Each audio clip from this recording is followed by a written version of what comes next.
Un choc de monde pour ce Classico, tant de différence entre les deux formations. Le PSG leader possède 12 points de plus que l'OM. Lorsque les Parisiens rêvent de gagner la Ligue des Champions, les Marseillais espèrent simplement y participer. Face à l'OM, les joueurs de la capitale se sont imposés lors des 7 dernières confrontations, toutes compétitions confondues. Mais cet avantage ne se matérialise pas sur le papier car les Marseillais réalisent une très bonne entame de match. La première tentative est pour Cabella. La première tentative des Parisiens sera pour Di Maria et Mandanda effleure du bout des phalanges. La bonne prestation des Marseillais va être ensuite récompensée à la demi-heure de jeu par ce but de Michy Batshuayi, bien servi par Abdelaziz Barada. Le Belge se défait du marquage de David Luiz pour inscrire son 6e but et rejoindre Ben Arfa et Cavani en tête du classement des buteurs. Ça fait 1-0 pour les Marseillais et le moins qu'on puisse dire, c'est que cette ouverture du score est loin d'être usurpée tant les Marseillais proposent un beau football. Mais ils vont se mettre en difficulté tout seuls. Michy Batshuayi voulait sauver une touche anodine, le ballon en retrait. Ibrahimovic percute Mandanda ou Mandanda percute Ibra, c'est selon. Toujours est-il que M. Millot désigne le point de pénalty.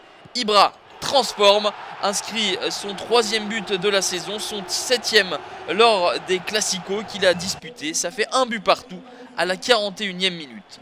3 minutes plus tard, suite à ce corner d'Angel Di Maria, la tête d'Ibra touche la main de Rolando. Le Portugais était préféré ce soir à Rekik.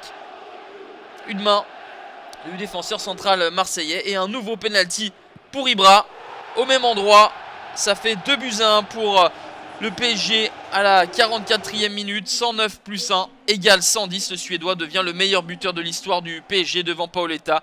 L'histoire retiendra que Zlatan se sera offert ce record le lendemain de son 34e anniversaire et ce face à Marseille. Tout un symbole. 2-1 à la pause pour le PSG. Un score sévère pour les Marseillais. Le tout sous les yeux d'une spectatrice de marque, Rihanna, qui va voir les Marseillais s'enhardir en début de deuxième période, ne pas baisser la tête après les 2 buts encaissés coup sur coup en fin de première période. Monsieur Millot désigne le point de pénalty pour la 3e fois de la soirée. La faute un petit peu naïve mais existante d'Aurier sur Abdelaziz Barada qui veut se faire justice mais rate le pénalty. Kevin Trapp a stoppé 6 de ses 17 derniers pénaltys auxquels il a été confronté et grâce à cet arrêt, Rihanna shine bright like a diamond.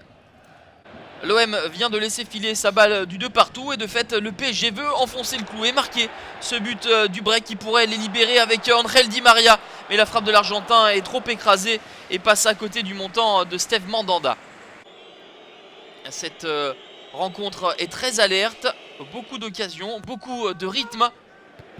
Une tête de Serge Aurier, trop piqué. L'Ivoirien était tout proche de marquer son 2e but de la semaine après celui inscrit en Ligue des Champions face au Shakhtar Donetsk. Mais sa tête piquée passe au-dessus de la cage gardée par Steve Mandanda. Un Steve Mandanda qui va être héroïque quelques instants plus tard, à bout portant face à Javier Pastore. Un arrêt sensationnel du portier international. Laurent Blanc n'en croit pas ses yeux. L'arrêt de Mandanda est de toute beauté. On en reste à 2-1. Et du coup, les Parisiens restent à portée de fusil et des Marseillais qui essayent de marquer ce 2e but. Michy Batshuayi pour Ocampos, en retrait pour Cabella. C'est cadré, mais trop appliqué de la part de l'ancien Montpellierin. Pas suffisamment placé et Kevin Trapp peut une nouvelle fois s'interposer. Kevin Trapp, auteur d'une très belle partie, et pourra faire oublier avec sa prestation les erreurs face à Bordeaux. Score final 2-1 pour le PSG qui n'a pas survolé ce Classico mais récolte les 3 points, notamment grâce à Ibra. L'OM méritait peut-être mieux mais a commis trop d'erreurs pour avoir un résultat positif au parc.